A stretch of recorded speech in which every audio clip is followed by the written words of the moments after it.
Influence Map produced a recent high-level report on finance and the banking sector. What did you find? And are these investment flows matching the global ambition to tackle the climate crisis? Yeah, that's the key question, of course. So exactly as you say, we recently analyzed the world's 30 largest financial institutions. That group was mainly made up of banks as well as large asset managers. And what we found is that actually a lot of these institutions, 29 out of the 30, are committing to net zero by 2050. And that means both their own emissions, but more importantly, the emissions that they're financing by financing other companies need to be net zero by 2050.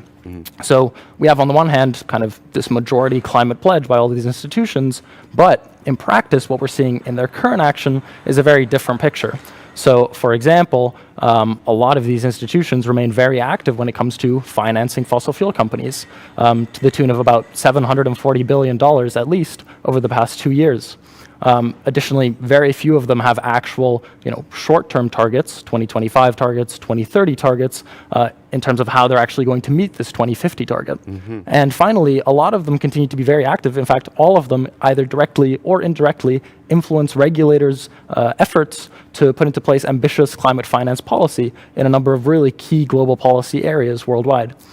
So, we're really seeing this disconnect between what these institutions are promising for 2050 versus how they're acting in the present.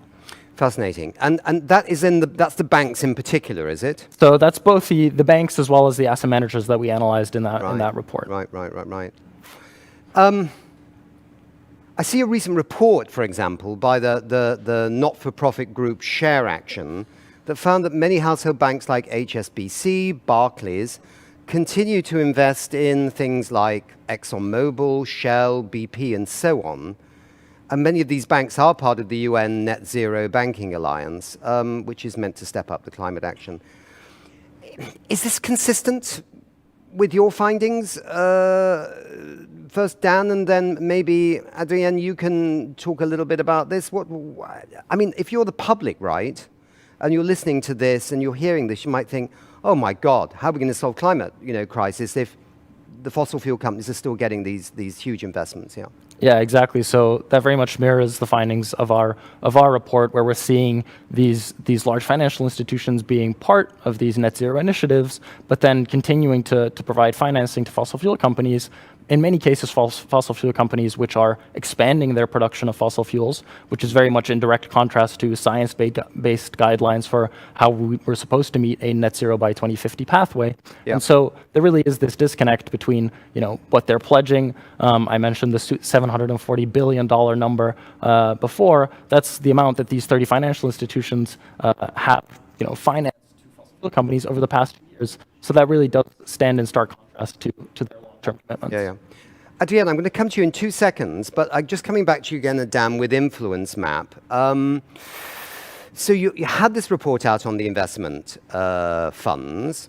So, big investment fund managers like BlackRock and UBS and all these others. And a lot of these funds have names like Climate Action Fund or something Climate Fund, How many of these investment funds, right, are aligning with the goals of the Paris Agreement? Is there a percentage you can put on this? Or? So that's a very good question. So last year, we actually analyzed specifically these climate-themed investment funds by these large asset managers such as BlackRock, and we analyzed about 130 of these funds.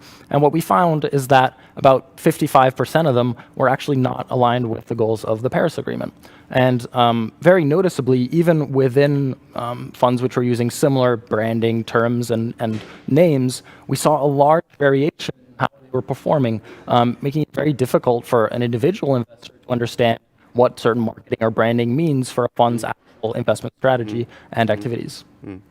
So I'm sure that, when we look out there, the finance area, which is a huge area and lots of players and things like that there must be some people that are doing the right thing. It can't all be bad news, but I think the message from Commonwealth and Influence Map and others is still that there's too much mainstream finance is trying to have it both ways, yeah?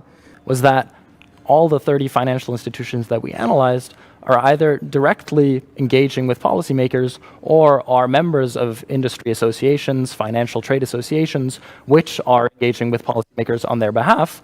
And they're all doing so, at least in some cases, opposing ambitious climate finance policy. And in fact, 15 out of 30 of the financial institutions are even members of real economy, that is to say, real emissions relevant companies, trade associations, which are directly lobbying against ambitious climate policy outright. So things like emissions policy or disclosure requirements. And we're seeing this, in key policy areas globally. So for example, these financial institutions or their associations will be engaging with policymakers in the EU against requirements for financial disclosure, disclosures around things like financed emissions.